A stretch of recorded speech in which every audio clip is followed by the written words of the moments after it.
Welcome to new TV Telugu. Andhra Pradesh ముఖ్యమంత్రి చంద్రబాబు ఢిల్లీ పర్యటనలో భాగంగా కేంద్ర రైల్వే శాఖ మంత్రి అశ్విని వైష్ణవ్తో సమావేశమయ్యారు. రాష్ట్రంలో రైల్వే వ్యవస్థను సమూలంగా బలోపేతం చేసే లక్ష్యంతో పలు కీలక ప్రాజెక్టులు, కొత్త సర్వీసులు, మౌలిక వసతుల కల్పనపై ఆయనతో చర్చించారు. ఈ మేరకు సమగ్రమైన వినతి పత్రాన్ని మంత్రికి అందజేశారు. విజయవాడ, బెంగళూరు మధ్య తిరుపతి మీదుగా వెళ్లేలా వందే భారత్ రైలును కేటాయించాలని కోరారు.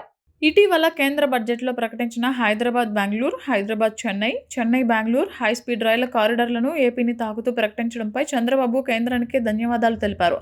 ఇదే సమయంలో బెంగళూరు-చెన్నై హైస్పీడ్ రైలు మార్గాన్ని ప్రఖ్యాత పుణ్యక్షేత్రమైన తిరుపతికి అనుసంధానం చేయాలని ప్రత్యేకంగా కోరారు. విశాఖ కేంద్రంగా ఏర్పాటు చేసిన దక్షిణ కోస్తా రైల్వే జోన్ కార్యకలాపాలను వచ్చే ఏప్రిల్ 1వ తేదీ నుంచే ప్రారంభించేలా తక్షణమే గెజిట్ నోటిఫికేషన్ జారీ చేయాలని విజ్ఞప్తి చేశారు. రాష్ట్ర ఆర్థిక వ్యవస్థకు ఊతమిచ్చే సరుకు రవాణా వ్యవస్థను మెరుగుపరచాలని కోరారు.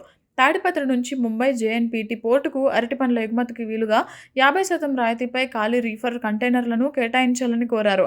అలాగే ఉత్తర దక్షిణ భారతాలను కలిపే ఇటార్సీ విజయవాడ ప్రత్యేక సరుకు రవాణా కారిడార్కు ఏపీలోని పోర్టులను అనుసంధానిస్తూ విజయవాడ మీదుగా ఖరగ్పూర్, చెన్నై మధ్య ఈస్ట్ కోస్ట్ ఫ్రైట్ కారిడార్ ఏర్పాటుకు సహకరించాలని ప్రతిపాదించారు.